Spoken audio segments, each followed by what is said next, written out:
Muy buenas tardes amigos y amigas de Fundación Crecer. Una vez más, qué gusto es poder encontrarnos como cada sábado a las 5:15 en una nueva entrevista. Esta semana tendremos como entrevistador también a Herman Noces, que estará haciéndole una serie de consultas acerca de cómo enfrentar nuestros problemas, cómo ir solucionando algunas temáticas difíciles que nos toca vivir en la vida, junto a Gabriela Valdés, psicóloga especialista en el área de depresión y otras temáticas que tienen que ver con la salud mental. Así que te invitamos cordialmente a que te puedas quedar y también puedas sugerir algunos tipos de preguntas que también podrías dejarla en la descripción de este video. Así que muchas gracias y vamos con la entrevista de hoy día. Hola amigos, una vez más estamos aquí, teniendo una conversación, una entrevista, y para nosotros es un lujo siempre tener invitados y que nos puedan hablar sobre algunos aspectos que son medios complejos, ya que es de salud mental. Así que voy a dejar que se presente, ¿ya? Así que te dejo todas las pantallas para que te puedas presentar. Hola Herman, gracias por la invitación. Le cuento a todos que me llamo Gabriela Valdés, soy psicóloga clínica y me dedico a trabajar principalmente con personas con depresión o rasgos depresivos. Así que, eso, estoy aquí disponible para las preguntas y consultas que surjan. Bueno, el tema que hoy día vamos a tratar tiene por título Sanar para avanzar, ¿cierto? Uh-huh. ¿Cómo podemos definir sanar desde tu perspectiva? ¿Cómo lo podemos entender? Uh-huh. La verdad es que sanar, cuando hablamos de sanar, tiene la interpretación que le demos a eso tiene que ver harto con el significado personal que le dé yo a ese concepto. En el fondo, siempre cuando uno trabaja desde la psicología, uno trabaja mucho desde el significado que le dan las personas a los conceptos, las ideas, las experiencias. Por lo tanto, el concepto sanar también tiene mucho que ver con qué es lo que la persona quiere sanar. ¿Ya? Muchas veces, sin embargo, lo que aparece cuando uno habla de sanar tiene que ver con cositas que quedan emocionalmente o cognitivamente en formas de recuerdo, que son cosas que nos hieren, que cuando las recordamos nos generan un malestar, y muchas veces también tiene que ver con situaciones que pasaron en nuestra infancia o a lo largo de nuestro desarrollo, que después obviamente de mucho tiempo siguen a veces afectando, y obviamente otras situaciones que van pasando también en la edad adulta. Entonces tiene que ver como con pequeñas heridas, como si tuviéramos ciertas heridas en el cuerpo, pero heridas emocionales o en el corazón, en el fondo, como desde la psicología, tiene que ver con a ese nivel, digamos, ¿no? Más en lo emocional. Por lo que tú planteas y lo que puedo entender, que está muy bien reflejado, es como una herida, ¿cierto? Es como una herida que no ha cerrado. Claro. Es como una herida que está siempre y que en ocasiones quizás duele cuando vienen algunas situaciones en nuestras vidas y que están ahí. Pero también lo entiendo como un proceso de sanación. Un poco yendo así cuando tú te haces una herida y hay un proceso en el cual la herida tiene que cerrar, tiene que uno hacerse curación y todo eso. Claro. Lo podemos entender así, ¿cierto? Claro, por ejemplo, cuando tenemos un proceso de sanación es como que estuviéramos curando, como tú dices, esa herida. Tenemos que hacer curaciones, tenemos que limpiarla, y eso siempre va a dejar una cicatriz. Una herida siempre deja una cicatriz, pero de alguna manera esa cicatriz pasa a ser parte, por ejemplo, si fuera una herida en el cuerpo, pasa a ser parte de nuestro cuerpo. ¿ya? Entonces, cuando hablamos de heridas a nivel psicológico, también sanar significa integrar esta herida, ¿cierto? En lo que yo soy, en la persona que llegué a ser también de adulta. Entonces, cuando uno trabaja terapéuticamente con los pacientes, uno va ayudando justamente a sanar esa herida, que si obviamente no se trabaja, muchas veces es una herida que queda abierta. Por lo tanto, siempre está doliendo si es una herida que está abierta, y al igual que una herida abierta se puede infectar y pueden pasar cosas muy graves, lo mismo pasa a nivel psicológico. Cicatriz es algo que ya después de, como tú dijiste, queda, pero que no duele, ya no afecta. Uno solamente se Claro. acuerda que pasó algo en esa cicatriz, pero ya hubo un proceso en la cual la persona pasó como para que esa cicatriz hoy día no duela, ¿cierto? ¿Y por qué Sí. duele, por lo general, hablando desde el aspecto más cognitivo-psicológico? ¿Por qué duele? ¿Por qué es tan difícil? ¿Por qué es tan complejo? Sí, lo que pasa es que el ser humano es complejo, o sea, Somos complejos. sí, somos un ser en términos de evolución muy complejo. Y la verdad es que todas las personas tenemos necesidades, eh, eh, formas distintas de significar, de ver la vida, y muchas veces cuando no tenemos aquello que necesitamos, por eso hablaba yo harto de lo que se genera en la infancia o en nuestras etapas de desarrollo, porque principalmente las heridas que van quedando son cosas que no tuvimos que nosotros necesitábamos. Por ejemplo, cuando hablamos de, no sé, uno recuerda que su papá o su mamá eran muy rígidos, o no me hacían cariño, o me pegaban, por ejemplo, me maltrataban, y esas cosas quedan marcadas porque no recibí lo que yo necesitaba en ese minuto. Entonces, eso es lo que va quedando en forma de herida. Ya un niño que no fue protegido, por ejemplo, un niño que no fue escuchado, un niño que tenía más necesidades de afecto y no recibió ese afecto, un niño que tenía, no sé, que era más temeroso y no se sentía protegido. Entonces, en general las heridas son cosas que fuimos necesitando a lo largo de nuestro desarrollo y no lo tuvimos. No, no porque los otros probablemente no hubieran querido darnos, sino que porque probablemente entre sus posibilidades no estaban. Pero aún así sigue siendo algo que nos afecta. Por lo tanto, el proceso de sanar en ese sentido es ver lo bonito, por ejemplo, de llegar a ser adulto, tiene que ver con que uno ya no necesita de otros. Por lo tanto, sanar depende también básicamente de uno. Uno puede sanar hacia atrás y puede tomar esa decisión porque ya no depende de otros. Rescato que cuando tú planteas que somos todos diferentes, ¿ya?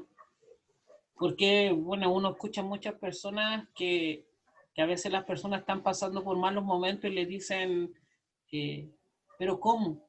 ¿Cómo no puedes salir? ¿O cómo vas a estar involucrado en este tema tanto tiempo? ¿Por qué no eres capaz? Y uno se vuelve muchas veces juez de muchas situaciones que van pasando a las personas, porque creemos que son igual que nosotros. Y que tienen la fortaleza, tienen la habilidad, tienen las herramientas como para poder, como un día esta palabra tan nombrada, resiliencia, como para poder salir adelante pese a todo lo que te pueda pasar, ¿cierto? Sí. Pero sabes que es muy importante lo que tú planteas, pues todos somos diferentes. Sí, sí, claro. Cuando pasan situaciones o alguien está afectado emocionalmente y como tú dices, no sé, está en algo que no puede superar o que los demás ven que no puede superar, justamente no podemos juzgar o dar una opinión respecto de lo que al otro le está pasando emocionalmente porque le está pasando.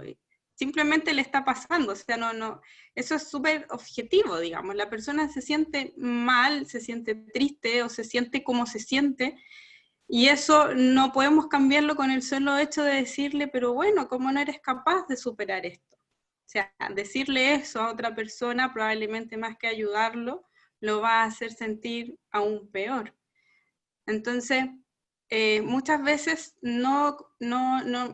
se nos pasa por alto que todos sentimos de manera distinta, que todos tenemos formas distintas de ser, de enfrentar las cosas.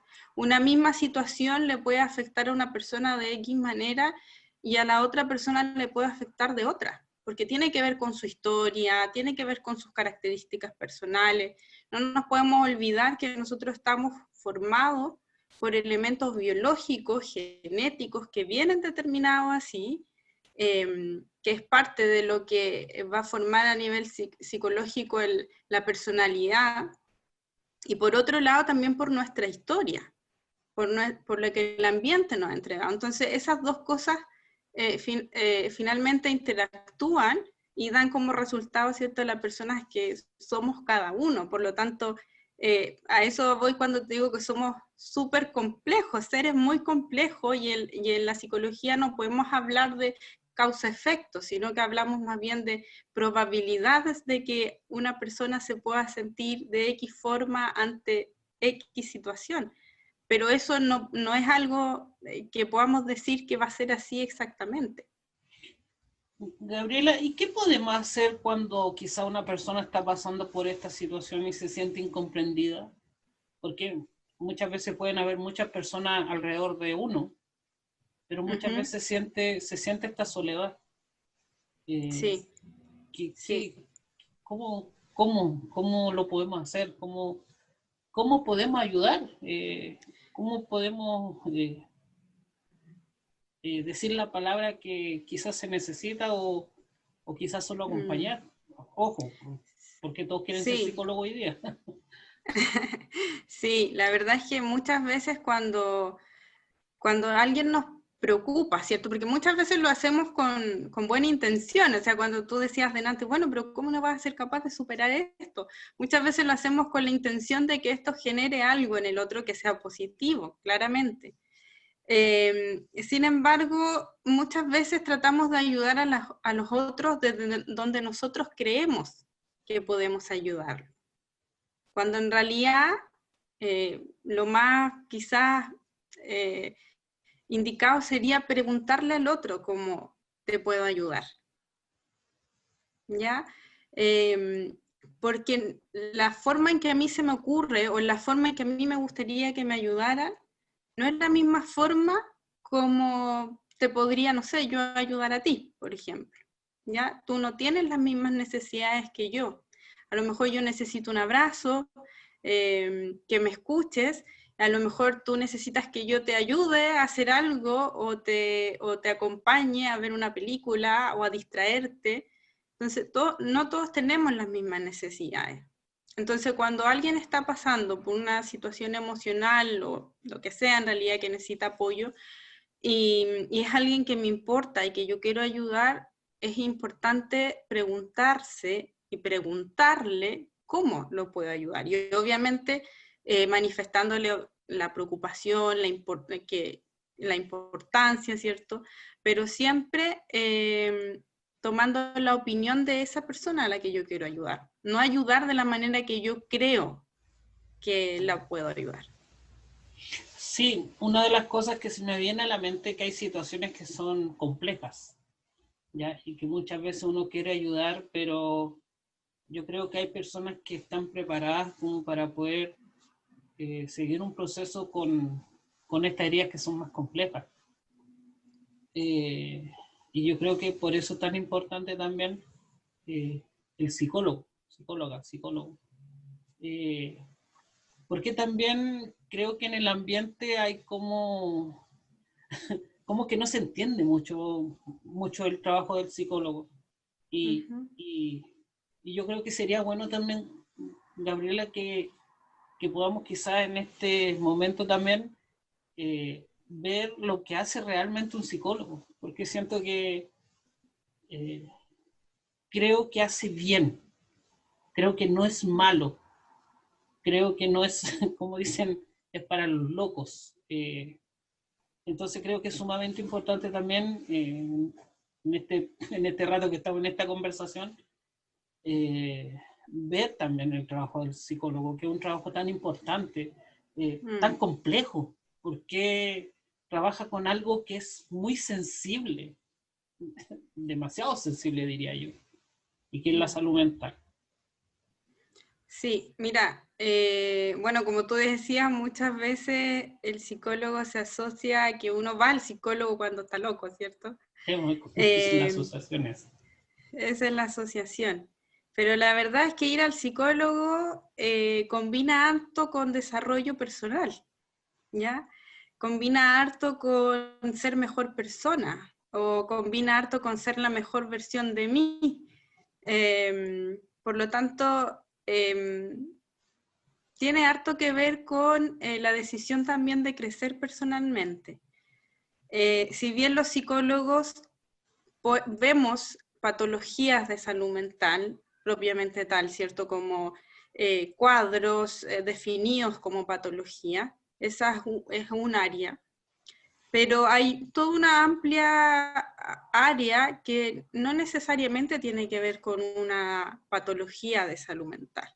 Y por eso probablemente se asocia harto al psicólogo con, entre comillas, estar loco, que de partida las patologías de salud mental no conllevan estar loco, sino que conlleva que hay una serie de rasgos de personalidad, ¿cierto?, que están en algún grado polarizados, y eso es lo que se define como una patología, ¿ya? Pero de alguna manera todos tenemos ciertos rasgos si quisiéramos encajarlos en alguna patología, ¿ya?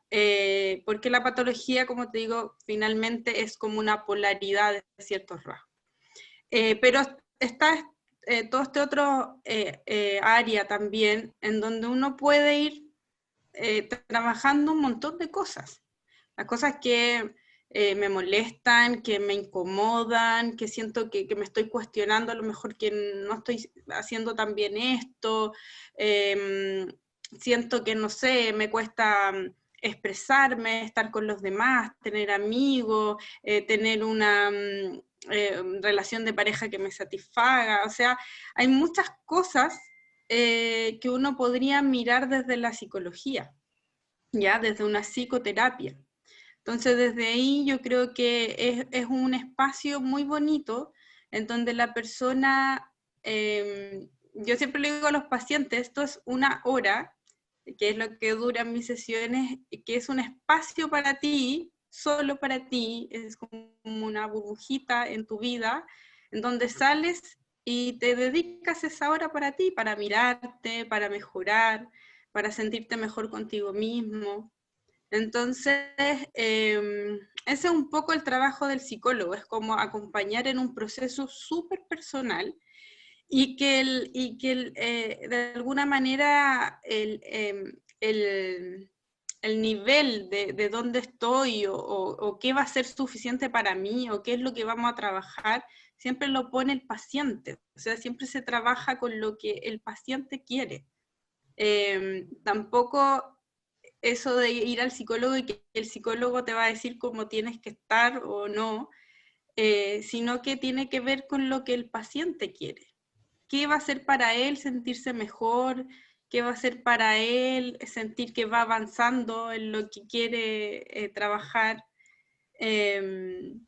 Entonces es un proceso muy, muy bonito y que los pacientes al principio siempre llegan un poco temerosos de lo que va a ser este espacio y bueno, después lo terminan en realidad como disfrutando mucho y agradeciendo. Porque además hay que tener en cuenta, Herman, que los psicólogos además somos muy variados. Entonces hay que tener en cuenta también que nosotros trabajamos desde una relación humana, mucho más que otros profesionales. Por ejemplo, uno va al médico, obviamente uno quiere que el médico lo atiende súper bien, súper amable, ¿verdad? Pero en el psicólogo, cuando tú te juntas con el paciente, estás trabajando básicamente a través de una relación humana. Por lo tanto, lo que yo le digo a las personas, cuando va a un psicólogo y no tiene una buena experiencia, no en el fondo generalice y no deje de perseverar si necesita hacer un proceso, porque es una cuestión, como tú decías, bien, bien compleja. Entonces uno no se lleva bien con todo el mundo, por lo tanto eso también te puede pasar con un psicólogo. Bueno, luego de dignificar al profesional, creo que es muy importante, un poco para que volvamos a lo que estamos hablando. Y por qué también hice quizá este corte, es porque yo he escuchado muchas personas en la cual no saben mucho de esta profesión, ¿ya? Hay mucha desinformación muchas veces de la profesión. Entonces creo que esto también va a ayudar un poco porque lo explicaste muy bien y creo que va a ayudar como para que las personas que algún día necesiten se puedan acercar. Recién dijiste algo también un poco volviendo. Tú hablaste de estas marcas cuando nosotros tenemos por lo general cuando niños, ¿ya?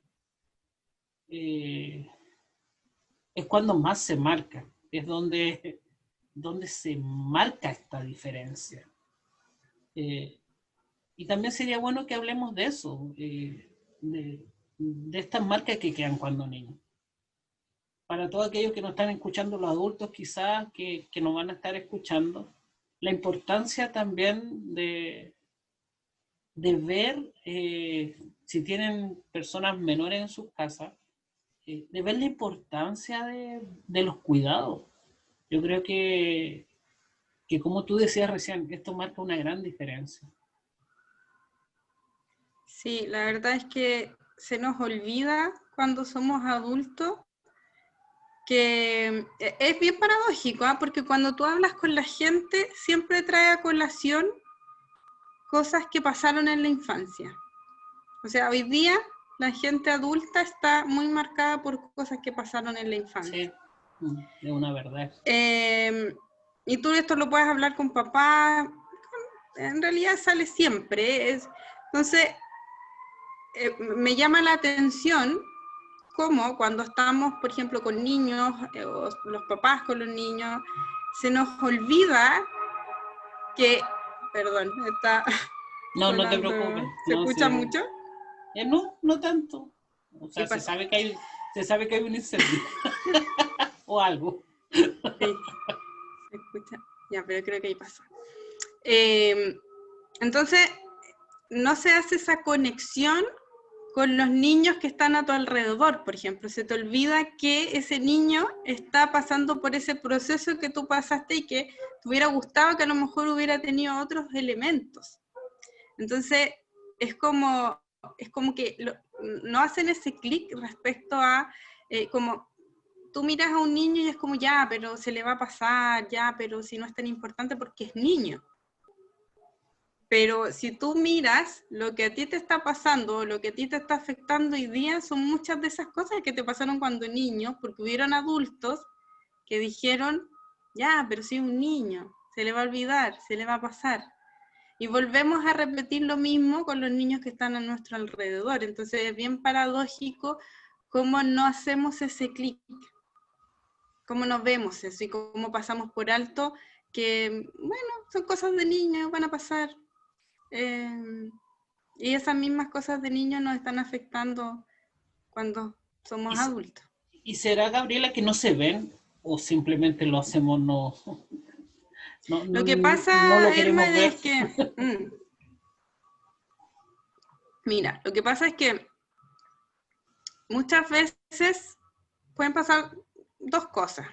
Una, cuando hay situaciones de niños que yo he escuchado varias veces así como, ya, a mí me pegaron o a mí me hicieron X cosas y yo no estoy traumado, ¿ya? Porque el trauma se entiende como algo así como muy terrible, como una situación X que pasó, que te dejó mal, loco, no sé. Se entiende como eso. A mí me pegaron Pero, y nunca me pasó nada. Así claro, como eso. ahora, claro, y el tema es que uno vivió muchos traumas, o sea, todos vivimos traumas, porque los traumas tienen que ver con situaciones que son impactantes a nivel emocional y que, bueno, tienen toda una forma de almacenarse mentalmente, que sus recuerdos son principalmente sensoriales, por eso es que a veces hay ciertas cosas que uno no sabe bien cómo ponerlas en palabras, o recuerdos que uno no puede verbalizar, ¿ya? Porque las cosas traumáticas se almacenan mucho más desde lo sensorial, ¿ya? Como desde un olor, de una textura, una sensación. Y nuestra infancia está lleno de esas cosas. Entonces, puede pasar eso, y cuando eso pasa, es súper común que los traumas en general, por un mecanismo de defensa, uno tiende a negar eso como recuerdo, ¿ya? Pero quedan estas sensaciones. Entonces, obviamente, al no tenerlo en el consciente, sino que más en el inconsciente, no soy capaz, obviamente, de mirarlo o de verlo.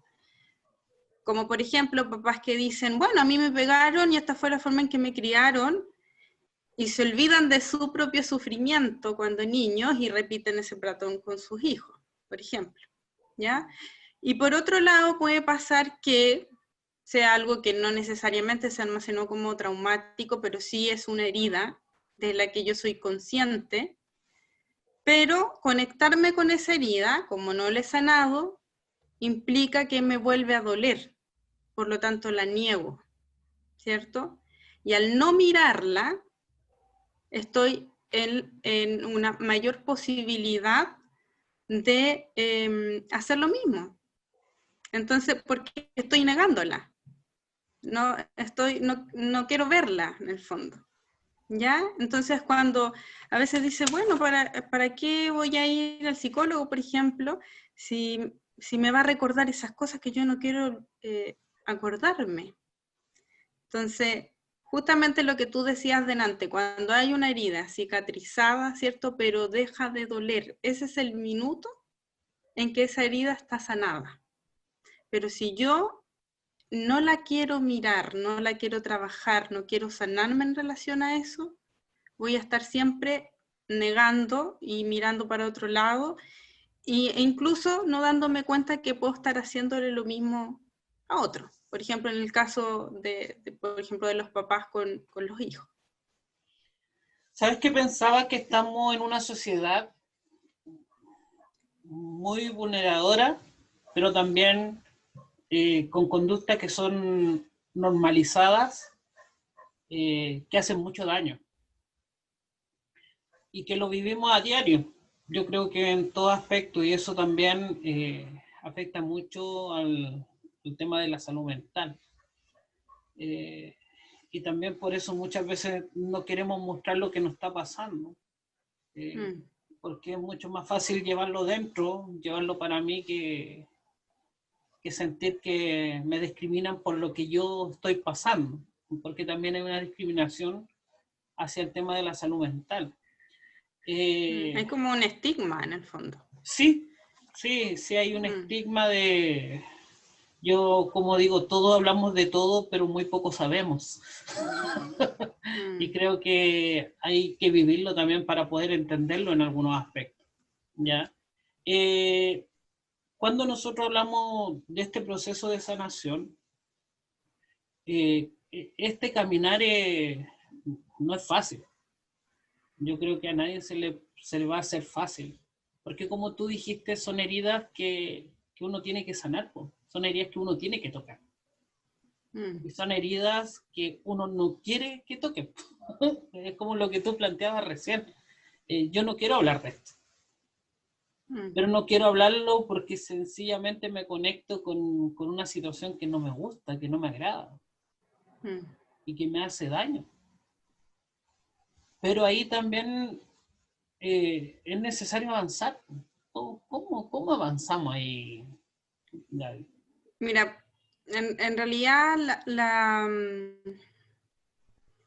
a ver, yo creo que hay tiempos que son individuales, ¿ya? O sea, eh, se habla mucho de repente de que no estás preparado para hacer un proceso, no estás preparado, y eso, por ejemplo, no se puede obligar, ¿ya? O sea, lo principal para que una persona trabaje La respecto de voluntariedad. algo, ¿perdón? La voluntariedad, te decía. Claro, claro, que tenga la intención y la motivación de hacerlo, ¿ya? Eso es como básico. Y lo otro es que, claro, si es algo que de verdad te afecta mucho, que no sabes bien cómo llevar, siempre obviamente el apoyo profesional es súper importante. ¿Por qué? Porque es un espacio protegido. O sea, es distinto a hablar una situación en donde, porque mira, las heridas y las cosas que nos generan tristeza o malestar, todo lo que tiene que ver con esto, ¿cierto? De sanar las heridas, se relaciona mucho a la debilidad. O sea, si hay algo que me está afectando emocionalmente es porque soy débil, ¿ya? Entonces, muchas veces cuando le contamos a otra persona, eh, obviamente la otra persona no tiene por qué saber a lo mejor cómo responder o cómo apoyar, ¿verdad? Y el espacio terapéutico es un espacio en donde la persona va a estar protegido y esa situación va a estar protegida y no va a haber exposición respecto a lo que le está pasando. Entonces, claro, cuando hay elementos como ya más profundos, que están ahí dando vuelta una y otra vez, y uno no logra, porque obviamente hay muchos procesos que uno hace solo, hay muchas cosas que uno supera solo, todos los días. O sea, uno todos los días está expuesto a muchas cosas y hay muchas cosas que uno pasó y uno dice, no, ahora, pero hay otras cosas que no. Y esas otras cosas que no, entonces pueden ser cosas un poco más profundas o bueno, y ahí hay que, obviamente, idealmente buscar una compañía profesional. Desde el aprendizaje, por lo que tú planteas, eh, hay que respetar los tiempos, ¿cierto? Por Sí, lo que totalmente. tú planteas. Eh, Totalmente. pero ¿qué pasa, Gabriela, si simplemente la persona en su larga vida nunca va a querer hacerlo? Y uno mira a la persona que quizás se está haciendo un daño y lo mira, no se involucra, pero sí lo mira. Sí, Igual es complejo, igual es difícil. Porque sí, también claramente. yo un día conversando con otra psicóloga, los trastornos van evolucionando y también es importante saber y Mm, entender eso, porque no se explica mucho esa situación. Tenemos mucho miedo de hablar de los temas de salud mental y también de lo que concierne a los trastornos también. Eh, mm. pero creo que Es es como un tema importante. tabú. Sí, sabes que encuentro que es un problema tabú porque también, como tú decías, hay mucho estigma en lo que se refiere a los temas. Y este es un Mm, tema tabú, es un tema que muchas veces tenemos miedo. Y ojo, que la misma persona que lo está viviendo no lo quiere enfrentar y se hace mm, más complejo aún. mm. Sí, Entonces, en ese aspecto, creo que por eso es tan importante eh, el poder conversar de esto y mm, animar quizás a los que nos están mirando a que busquen ese tiempo también. Yo creo que busquen ese vaciar, ese conversar, sí, eso agradable, eso más, mm, sin necesidad que te dañe, sin necesidad que quizás te va a dañar, pero va a ser acompañado, ¿no? no vas a vivir algo Es que solo. claro, no es que te dañes en el fondo, es como, a ver, como tomarse, o sea, un proceso psicológico es como tomarse una pastilla que es mala, que es guácala, hay que tomársela para poder pasar al otro lado. Pero en realidad, mira, en general, los procesos, al menos lo que uno puede ver, es que sí, pasan situaciones emocionalmente que te conectan, ¿cierto? Que uno dice, chuta, el psicólogo me hace llorar, no sé qué, pero la verdad es que esos son minutos tan minúsculos respecto a todo lo que pasa en una sesión. O sea, eso es parte un poco del proceso que se hace, porque uno en las terapias, ¿cierto? Pasa por todos los ámbitos, por las cosas buenas, por las no tan buenas, porque justamente uno quiere que el paciente se sienta mejor consigo mismo, entonces no tiene ningún sentido en el fondo mantenerlo conectado con cosas que le generan tristeza o malestar, sino que a veces, claro, hay que pasar por situaciones que a veces obviamente no son tan agradables, pero la verdad es que dentro de la terapia es...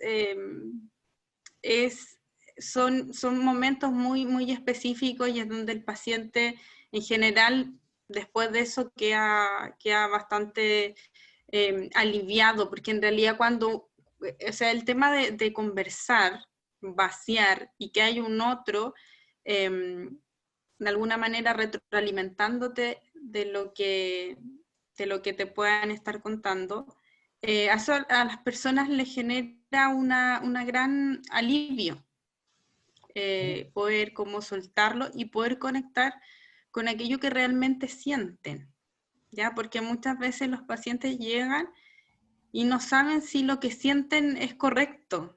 O sea, es súper llamativo como a veces los pacientes dicen, es que me pasa esto, pero yo no sé si está bien que me pase eso, o no sé si debería pasarme eso. Entonces, ¿cómo nos vamos cuestionando lo que sentimos cuando lo que sentimos no lo podemos manejar en el fondo? Entonces, bueno, volviendo un poco también a lo que tú me hablabas, por ejemplo, de las patologías, que son un tema tabú en términos psicológicos, porque claro, es complejo porque una patología de salud mental combina mucho también con lo que yo soy, con la personalidad, ¿cierto? Entonces se cree que es una persona que tiene algo, no sé, alterado en términos de la personalidad, pero la verdad es que un trabajo bien hecho en términos de una patología de salud mental puede ser lo mismo que una persona que lleva bien una diabetes o una hipertensión. O sea, hay personas, por ejemplo, con esquizofrenia que logran tener una vida absolutamente normal.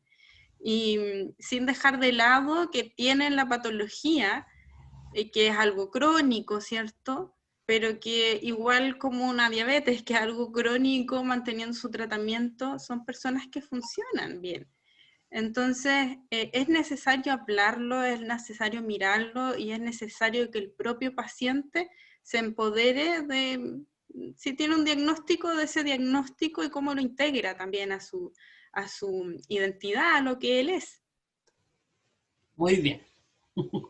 ¿Te parece que vayamos a la primera pregunta? ¿Tenemos pregunta? ¿Tenemos Me pregunta? parece. Uh-huh. ¿Te parece? Aquí va la primera pregunta. Hola Gabriela, hola amigos de Fundación Crecer. Mi consulta es, ¿qué debo hacer o cómo aceptar de mejor forma la pérdida de un ser querido en estos tiempos de pandemia? Ya. ¿Cómo aceptar de mejor forma la pérdida de un ser querido en tiempos de pandemia? Esa era la pregunta. Complejo, sí, justamente. Sí, obviamente la pérdida de un ser querido siempre es una situación muy compleja, ¿cierto? Una situación de mucha carga emocional, de mucha exigencia emocional, siempre. Y es normal, obviamente, no pasarla bien en esos momentos. Y sobre todo, obviamente, si le sumamos a que ya ese hecho en cualquier situación que sea es muy potente en términos emocionales, Obviamente en tiempos de pandemia, con todo esto que está pasando, es una carga aún mayor, o sea, le agregamos carga emocional, porque muchas veces con toda esta situación no se pueden hacer los ritos de despedida, ¿cierto?, a los que estamos acostumbrados y que son sumamente sanos en términos de comenzar un duelo. Y toda esta situación modifica eso, ¿ya? El hecho de estar, ¿cierto? También la muerte es un tema tabú, no se habla como un proceso parte de la vida. Y hoy día la pandemia de alguna manera hace que nos estemos pegando así con la pared todo el rato con una cuestión que no queremos mirar. O sea, hoy día miramos la tele y todos los días se da el listado de muertos. En el fondo estamos hablando de muerte todo el tiempo. Entonces, primero, yo creo que hay ciertas etapas respecto de la muerte de un ser querido que nos van a ayudar a aceptar o transitar luego por el duelo, ¿ya? Cosas que podemos hacer previo, obviamente, a perder un ser querido. Hoy día yo creo que la pandemia nos pone, ¿cierto?, en esta amenaza tan grande, nos tiene a todos de alguna u otra manera más encerrados, con menos contacto. Entonces, lo que podamos hacer previamente con nuestros familiares, ya sea en tiempo de pandemia, sobre todo ahora, pero siempre, tiene que ver con mirar la posibilidad que tenemos hoy día de decirle al otro que lo quiero, por ejemplo, de cerrar temas que estén pendientes. O sea, yo creo que todas esas reflexiones pueden aparecer ahora y son cosas que podemos hacer antes de que se nos muera un familiar, por ejemplo, porque en realidad nunca sabemos, o sea, mañana puedo morir yo o cualquier persona en el fondo, ¿ya? Por lo tanto, eso de mirar las posibilidades que hoy día tenemos de abonarnos con ciertas cosas, de cerrar ciertos temas, no sé si hay rencores con mi mamá, con personas que yo quiero, poder cerrar esos temas, ya decirle al otro que lo quiero, decirle que me importa, cuán cerrada o cuán conclusa tenga una relación con una persona, eso va a ayudar mucho posteriormente al duelo, ¿ya? Es súper como escuchaba esto de se fue y no le pude decir todo lo que sentía. Y eso finalmente hace que el duelo sea mucho más doloroso. Entonces, eso por un lado cuando estamos en vida todavía, ¿ya? Mirar como ese lado. Por otro lado, cuando yo ya obviamente tengo un ser querido que se ha ido, y sobre todo en este tiempo, ¿cierto? Como ya decía, es una experiencia emocionalmente fuerte, pero en este tiempo probablemente es una experiencia mucho más fuerte porque no puedo hacer los ritos, ¿verdad? No, o sea, las personas muchas veces llegan al hospital y bueno, y la familia nunca más la vuelve a ver hasta que, no sé, las personas salen en una bolsa, tú no la ves, es algo súper potente. Entonces, es natural, ¿cierto?, que a lo mejor estos procesos de duelo sean más largos, más duros, y lo principal ahí es ser como súper autocompasivo con uno, bajar las exigencias con uno mismo, y tenerse mucha paciencia. Obviamente apoyarse siempre en los vínculos más cercanos, conversar de lo que nos pasa, expresar nuestras emociones y nuestros sentimientos, o sea, no quedarse como con lo que uno siente adentro. Hablar sobre eso, llorar si hay que llorar, sentir rabia si hay que sentir rabia, como no juzgar las emociones que vayan naciendo respecto a ese proceso que voy viviendo, porque es parte natural también en cualquier situación en que estemos, pero sobre todo hoy día con pandemia, que es le pone una carga adicional. Entonces, para transitar mejor por ese proceso es súper importante la autocompasión, la paciencia y el permitirse expresar lo que estoy sintiendo, el pedir ayuda, el pedir compañía, el pedir, no sé, que me acompañen y obviamente siempre la familia es el pilar fundamental para uno cuando está emocionalmente más débil. Qué importante lo que dices, que también hay que entenderlo como un proceso. Recién estamos hablando del sanar, que también lo vemos como un proceso, como un caminar. Y que nada es instantáneo, nada, no es como, ay, esto pasó y ya estoy bien, así que avancemos. Todo es un proceso. Y lo entiendo como un proceso de trabajo para yo estar bien, para yo sentirme, como tú decías recién, sentirme bien conmigo mismo y saber y entender que mi vida es importante y que tengo derecho a estar bien. Entonces, hay muchas personas que quizás nunca han escuchado este proceso de duelo. Hay muchas personas que pierden seres queridos y no viven este proceso, sino que simplemente viven el proceso como otros se lo dicen. Y yo creo que ahí, Gabriela, es sumamente importante lo que tú planteas. Es como yo lo vivo, no como lo vive el otro, porque el otro quizás lo va a vivir de diferente manera. Entonces, yo lo tengo que vivir. Y que creo que en ese aspecto también hay que mirarlo. Siento que todo este rato de sanar, de la pregunta que te hicieron del proceso de dolor, es como mirarnos a nosotros, ¿no? Sí, claramente.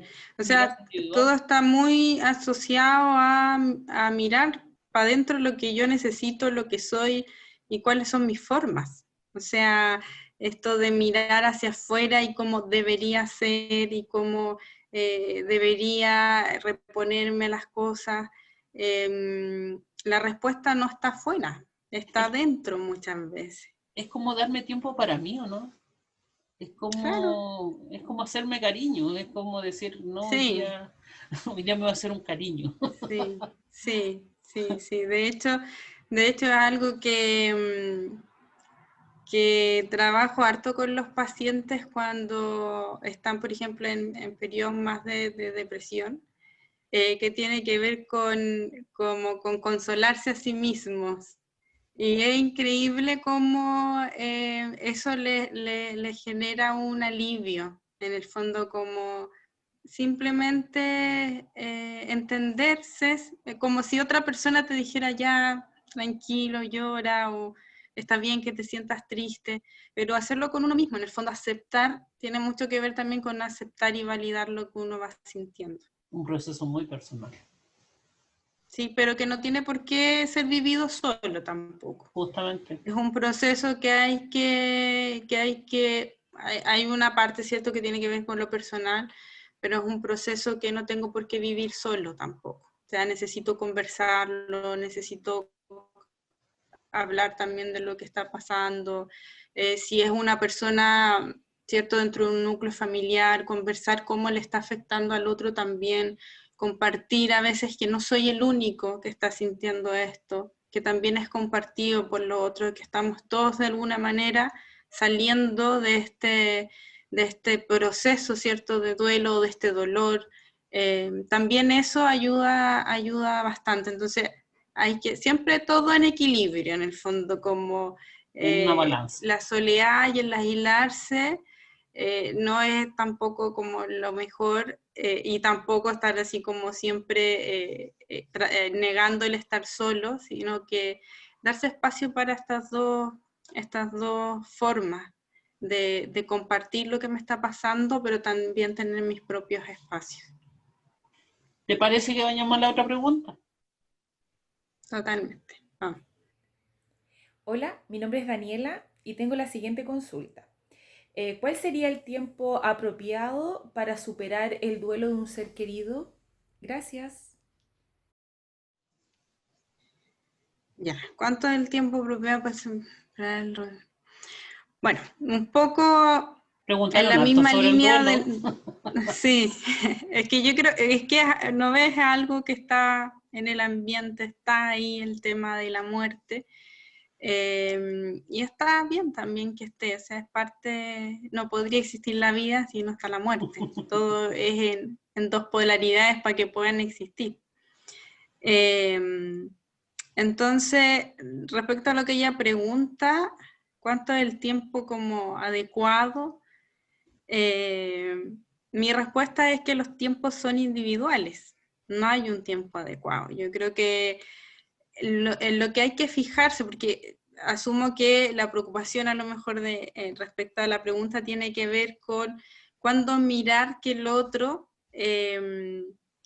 está teniendo un duelo sano, digamos, y cuánto tiempo es normal que esté triste o que esté con este dolor, ¿cierto?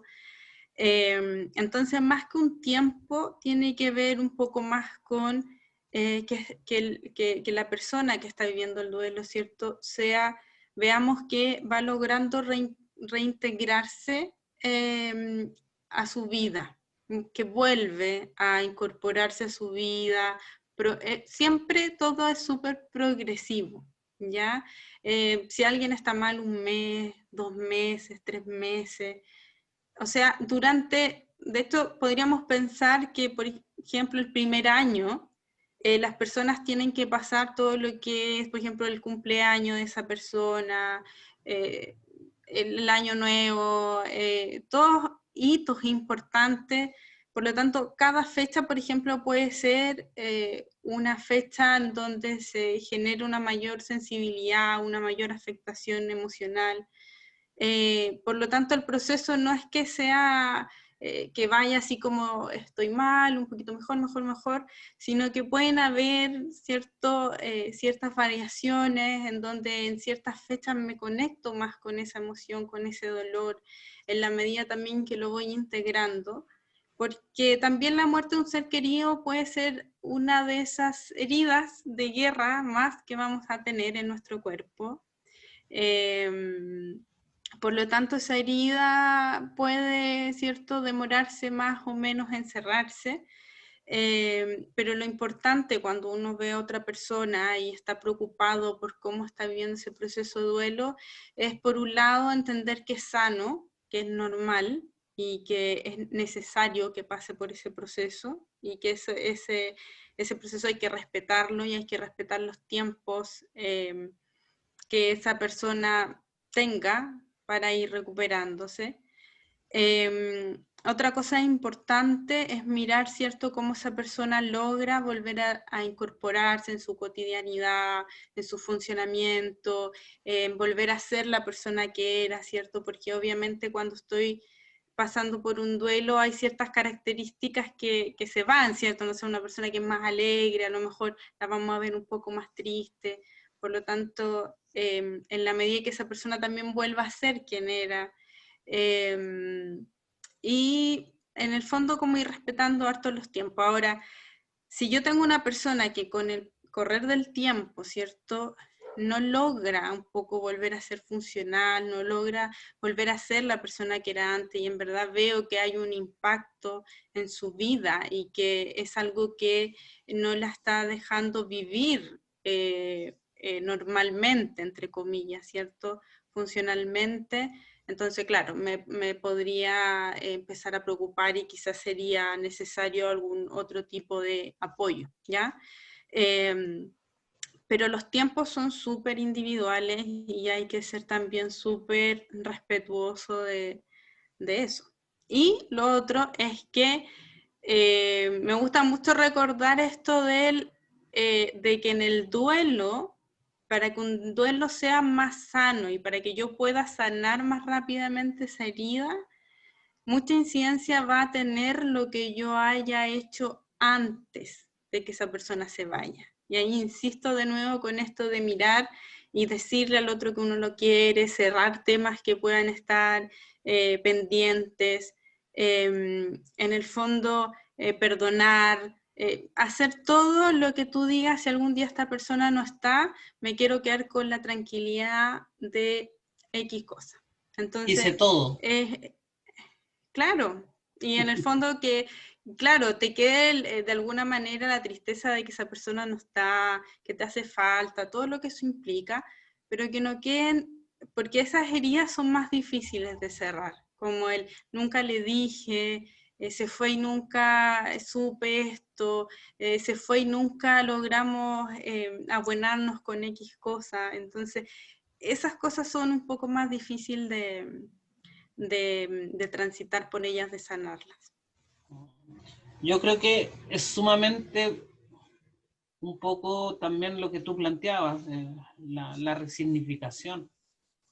Creo que dentro de cómo yo también voy entendiendo que quizás cuando yo estuve con esa persona, claro, tú recién nombrabas los cumpleaños, y me va a doler mucho su cumpleaños, no quiero pasar el cumpleaños, ¿ya? Pero como por ejemplo cuando yo ya voy resignificando también la situación, ese cumpleaños me voy acordando de las cosas bonitas que yo pasé con esa persona. Entonces también es lo mismo que tú planteas, como un poco aportando, es como cuando yo voy viendo que también voy avanzando, porque también es sumamente importante hablar de los micrologros en estos aspectos, que no se habla mucho también. Y siento que eso también ayuda a las personas a avanzar, ¿ya? Y es importante porque también, como te decía recién, son temas sumamente frágiles y que cada uno los va a vivir de diferentes maneras, ¿ya? Vamos con la otra pregunta, ¿te parece? Me parece. Hola, soy Valesca Barra.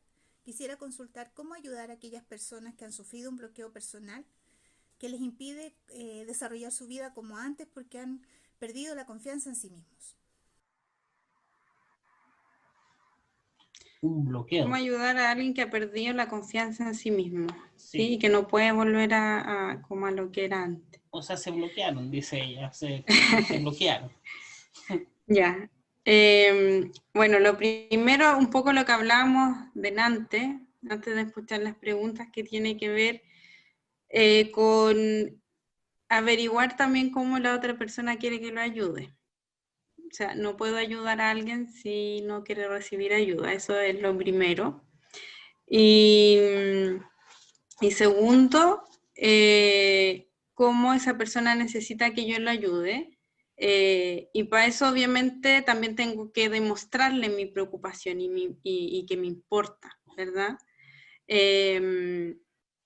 Eso es como lo primero, ¿cierto? Como mirar un poco qué es lo que el otro necesita. Por otro lado,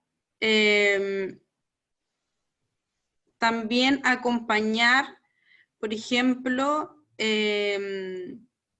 lo que tú planteabas en algún momento, esto de a lo mejor ser solo una compañía, a lo mejor escuchar, ver en el fondo qué es lo que el otro necesita de mí.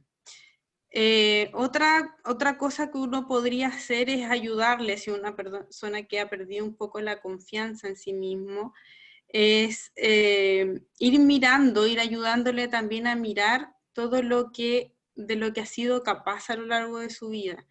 En general las personas tienden a mirar más los fracasos que han tenido que los logros que han tenido. Y en realidad yo creo que toda persona, si se para aquí ahora en este momento y mira para atrás su pasado, podría ser capaz de mirar muchas cosas que ha superado y que ha sido capaz de pasar. Pero uno las ve como sin importancia, como que es parte de la vida, todo el mundo lo hace, y no. Y la verdad es que todos tenemos una historia y obviamente cuando tenemos, no sé, un amigo o un hijo que vemos que está pasando por esto, que ha perdido la confianza en sí mismo y conocemos su historia, recordarle todas esas veces que ha sido capaz de superar cosas, de lograr cosas, mostrarle también eso, porque cuando hemos perdido la confianza es como que estamos centrados mucho en todas esas veces que fracasamos.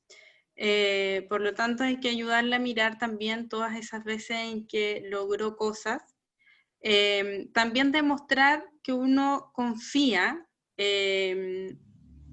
Si yo soy amigo de alguien, por ejemplo, soy amigo de alguien porque confío en él.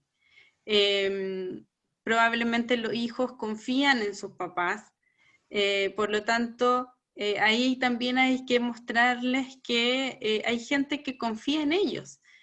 Por lo tanto, si ellos no confían en sí mismos, es como algo que viene a ser decepcionante para los hijos, por ejemplo, ¿ya? Y lo otro es que yo uso la metáfora como de unos binoculares, que a veces cuando uno pasa por situaciones en donde me estoy poniendo en duda mi capacidad o que algo no lo hice bien o que fracasé en X cosa, como que uno tiende a tener unos binoculares que así como que maximizan y enfocan directo lo que uno hizo mal. Y ve todo exactamente lo que hizo mal, lo que se equivocó.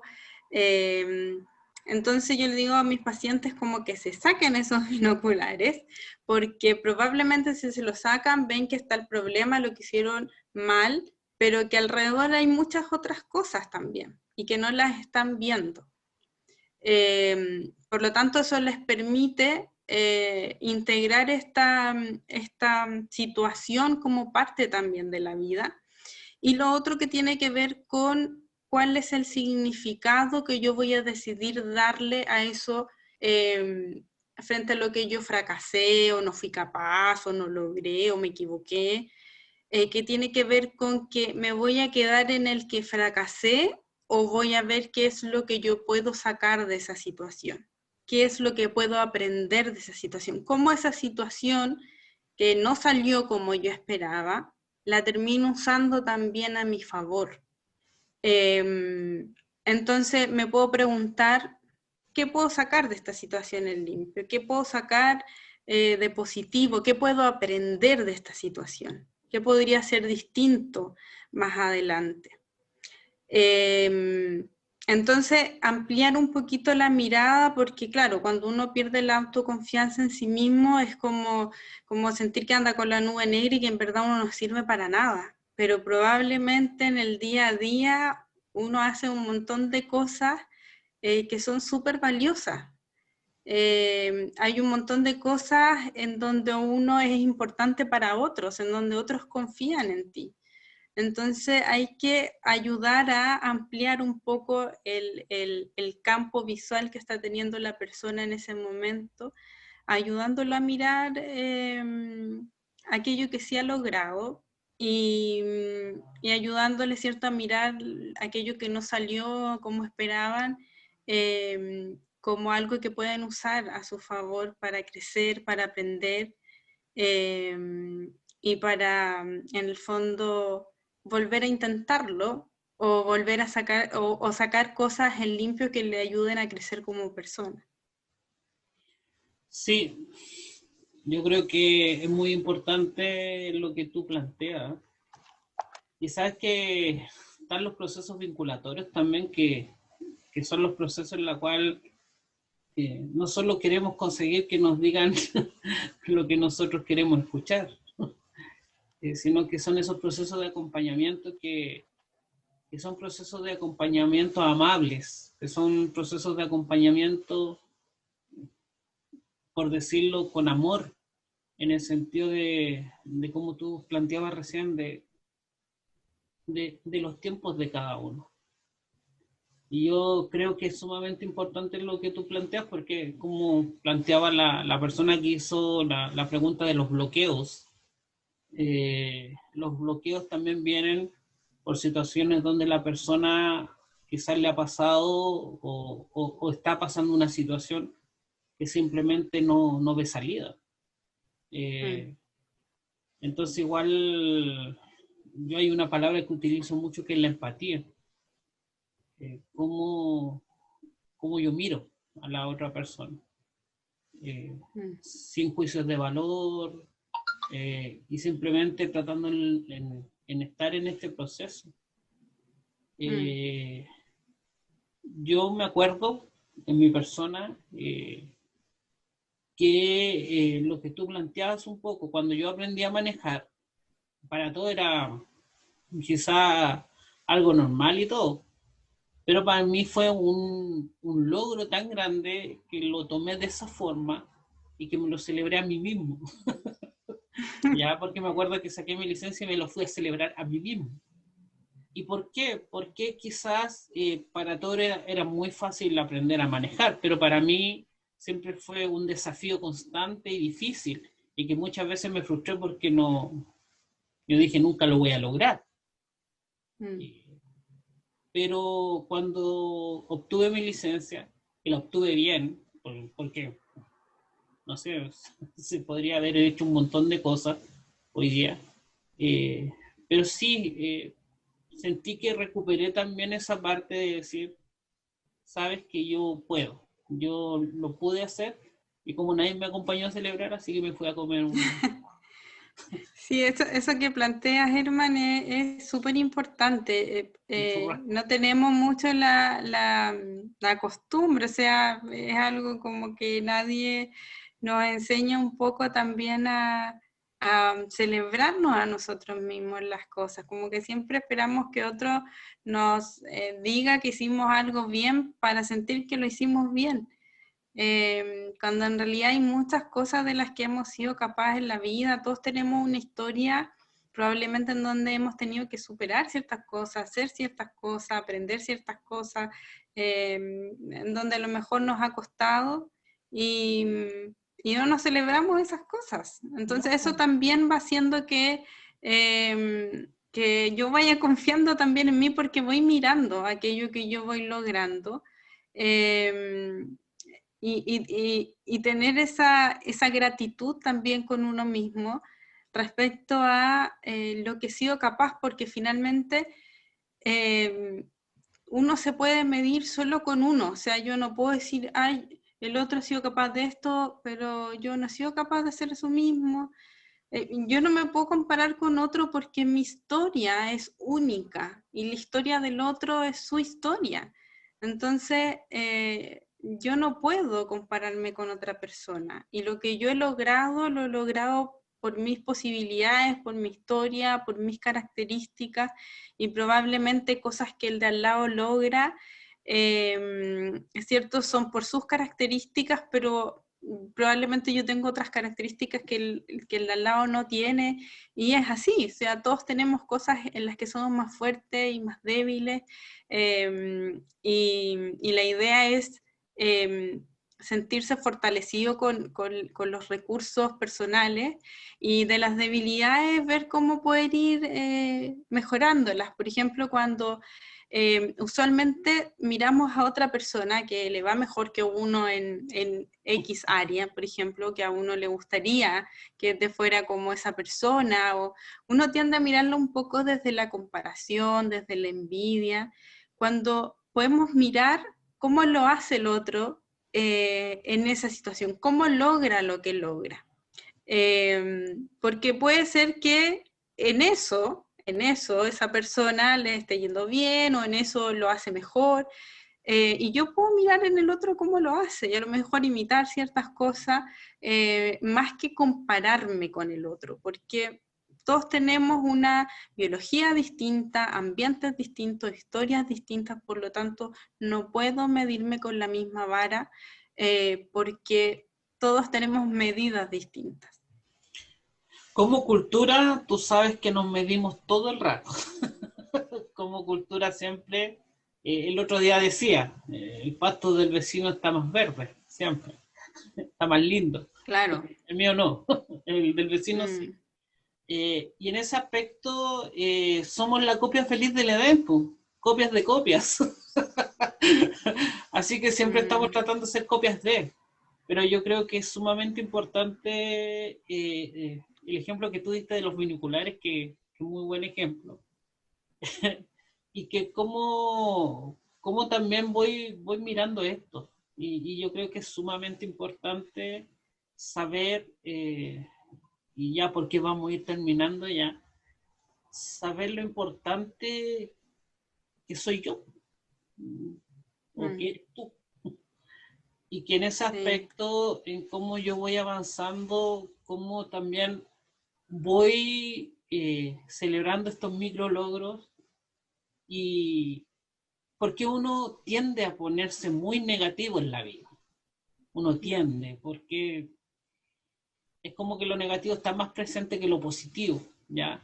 Lo negativo le damos mucho énfasis, a lo positivo tratamos de minimizarlo, ¿no? Es como raro, pero Sí. eso muchas veces nos pasa. Entonces, en ese aspecto creo que es sumamente importante eh, ir viendo lo que planteamos como tema, el sanar, que hemos hablado todo el rato de sanar, de proceso, del avanzar, del mirarse. Eh, entonces igual yo creo que es sumamente importante lo que se ha conversado, y bueno, siempre esperando que a alguien le pueda servir, y que si a una sola persona le sirve, yo creo que ya se cumplió la meta. Así que te dejo, Gaby, para que ya empecemos a despedirnos. Gracias, Herman. Yo, mira, hay algo que me gusta harto que tiene que ver con que en la vida muchas veces no podemos controlar muchas cosas, no controlamos dónde nacimos, no controlamos muchas cosas que están pasando todos los días a nuestro alrededor, eso es así, pero sí todos los días tenemos la opción de decidir qué hacer con esas cosas que nos van pasando, y eso sí está en nuestro control.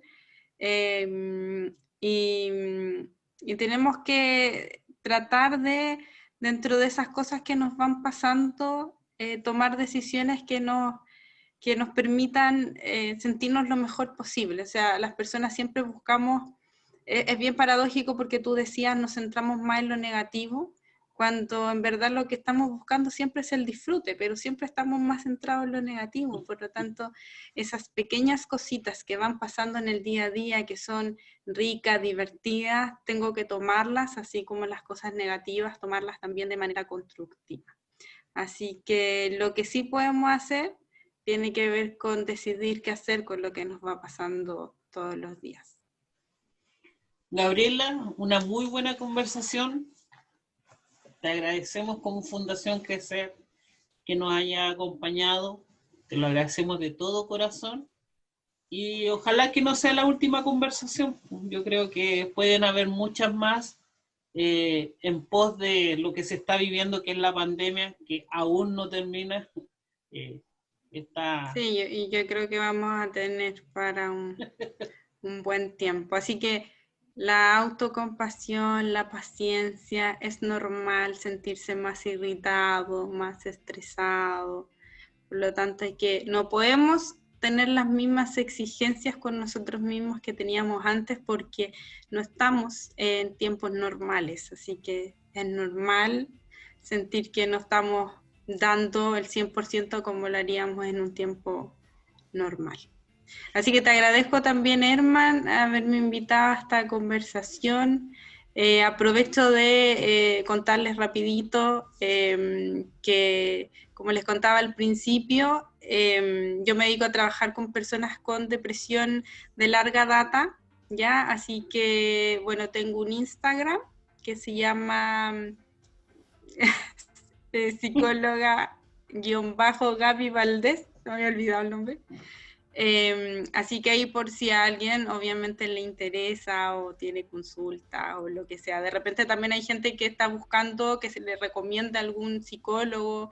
Yo no tengo problema en hacer eso porque, como decía adelante, a veces no nos topamos con el psicólogo más idóneo para nosotros, así que siempre es importante ahí dar una ayudita. Así que cualquier duda o consulta me pueden ubicar por ahí. Bueno, amigos, ya estamos terminando, así que nos estamos viendo en otra ocasión. Muchas gracias por su compañía y Fundación Crecer les saluda. Así que adiós, chao, chao Gaby. Gracias. Que estés bien.